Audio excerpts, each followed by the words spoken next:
Aivan huikea kurssi, huippukouluttajat, mahtava aineisto ja sitten porukka, mikä tässä oli, niin yhteenkuuluvuus ja semmoinen tavallaan asioiden jakaminen ja kaikki, niin aivan mahtavaa porukkaa. Olen tosi tyytyväinen, että sain tästä todella paljon itselle.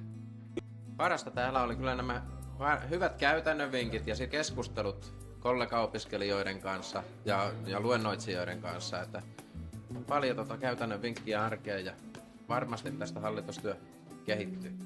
Aivan huippukurssi oli, että syksyllä tuli käytyä tämä HHJ-kurssi ja nyt heti perään tämä HHJ-puheenjohtajakurssi. Ja kyllä täytyy sanoa, että saatiin niin hyvät konkreettiset työkalut tästä käyttöön ja verkostoitua ja jakaa kokemuksia. Ja tästä on kyllä hyvä jatkaa ja sain valtavasti eväitä omaan tekemiseen.